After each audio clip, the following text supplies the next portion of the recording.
திமுக 35 தொகுதிகளில் வெற்றி பெறும். ஆனால் ஏபிஎஸ்க்கு ஜெயிக்கணும் என்ற எண்ணம் இல்லை. பாஜக நிலை என்ன?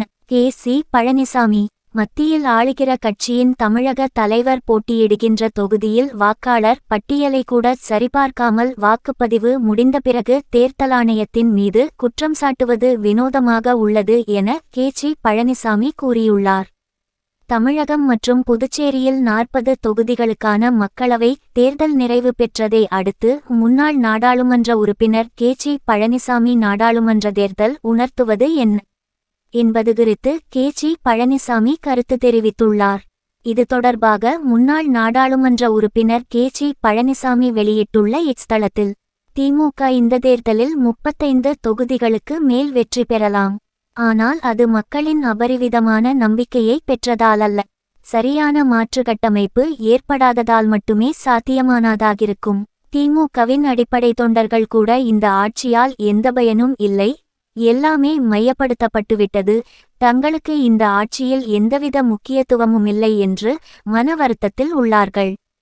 பெண்களுக்கு இலவச பேருந்து மற்றும் 1000 ரூபாய் போன்றவை தாக்கத்தை கொடுத்தாலும், சொத்துவரி, மின்கட்டண உயர்வு, ஊழல், போதைப்பொருள் புழக்கங்கள் அதிகரிப்பு, கட்டுப்பாடற்ற மது விற்பனை, முன்னாள் அதிமுக அமைச்சர்கள் மீது 90 நாளில் நடவடிக்கை எடுப்பேன் என்று தேர்தல் பிரச்சாரத்தில் மு.க. ஸ்டாலின் அவர்கள் வாக்குறுதி கொடுத்துவிட்டு எந்த நடவடிக்கையும் எடுக்காதது ஏதோ ஒரு மறைமுக பந்தம் இவர்களுக்குள் ஏற்பட்டுவிட்டது என்று மக்கள் மத்தியில் ஏற்பட்டுள்ளது.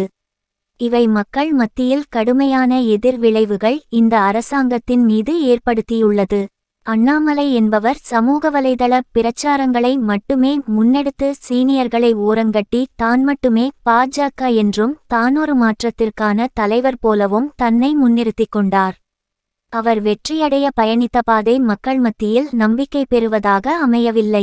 ஊழலுக்கு அப்பாற்பட்டவர் என்று தன்னை உயர்த்தி பிடிக்க முயன்றும் கோவையில் மார்ட்டின் போன்றவர்களிடம் பாஜக பணம் பெற்றது மற்றும் தமிழகம் முழுக்க தொழிலதிபர்களிடம் அழுத்தம் கொடுத்து நிதி பெற்றதும், வாக்குக்கு பணம் கொடுக்க மாட்டேன் என்று அறிவித்தாலும் அந்தந்த பகுதிகளில் இருக்கும் தொழிலதிபர்கள் மூலமாக பாஜகவாலும் திமுகவிற்கு இணையாக பணம் செலவிடப்பட்டது. இதன் மூலம் இவரும் ஒரு சராசரி அரசியல்வாதி என்பதாகத்தான் பொதுமக்களால் பார்க்கப்படுகிறது.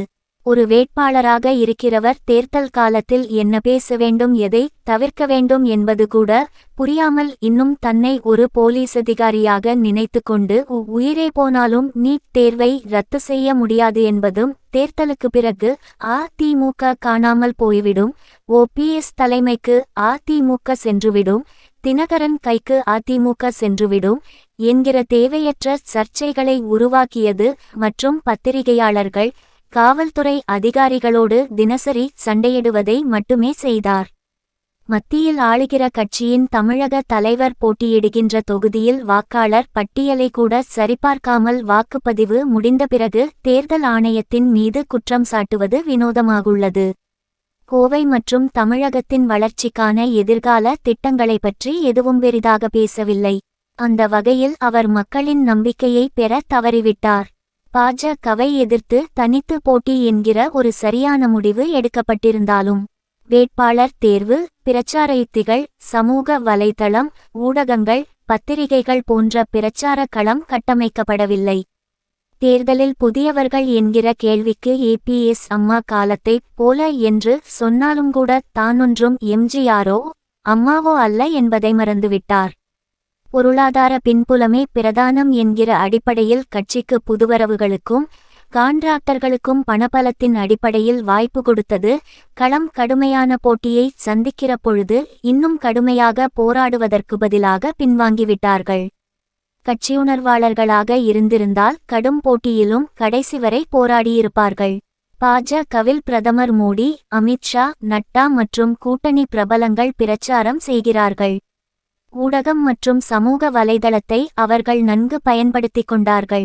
அதேபோல திமுகவில் பிரச்சாரத்திற்கு ராகுல் காந்தி, ஸ்டாலின், உதயநிதி, கனிமொழி மற்றும் கூட்டணி பிரபலங்கள் பிரச்சாரம் செய்தார்கள். அவர்களுக்கும் ஊடகம் மற்றும் சமூக வலைதளத்தை நன்கு பயன்படுத்திக் கொண்டார்கள்.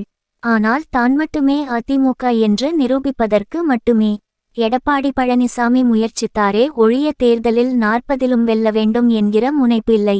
மக்கள் மத்தியில் நன்கு அறிமுகமான கட்சிக்கு பலம் சேர்க்கிற கேஜிபி போன்ற பலர் இருந்தும் அவர்கள் பயன்படுத்திக் கொள்ளப்படவில்லை.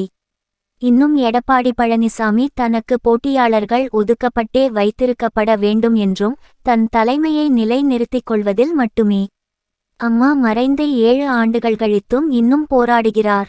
உட்கட்சி பிரச்சனையில் தன் போட்டியாளர்களை ஒதுக்கிவிட்டு தலைமையை மட்டும் கைப்பற்றிவிட்டாலே தேர்தல்களில் வெற்றி பெற்றுவிடலாம் என்று நினைக்கிறார். ஆனால் அந்த உட்கட்சி போட்டியினால் மட்டுமே கட்சி பலவீனமாகிறது என்பதை உணர தவறுகிறார். தான் மீண்டும் முதலமைச்சர் ஆக வேண்டும் என்று ஆசைப்படுவதில்லை கூட, தவறில்லை. ஆனால் தான் மட்டுமேதான் அதிமுக கட்சி என்று நிரூபிக்க மட்டுமே அவர் கட்சியை வழிநடத்துவதும் அதனால் கட்சியினுடைய வெற்றி வாய்ப்பு பாதிக்கப்படுவதும் பொதுமக்கள் மற்றும் அடிமட்ட தொண்டர்கள் ரசிக்கவில்லை.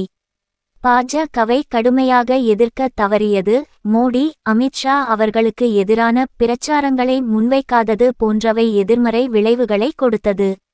10 ஆண்டுகால பாஜக ஆட்சிக்கு எதிரான வாக்குகளையும் 3 ஆண்டுகால திமுக ஆட்சிக்கு எதிரான வாக்குகளையும் மடை மாற்றி அதிமுகவுக்கு கொண்டுவர எம்ஜிஆர் கால முன்னணியினர்களை களம் இறக்கியிருக்க வேண்டும்.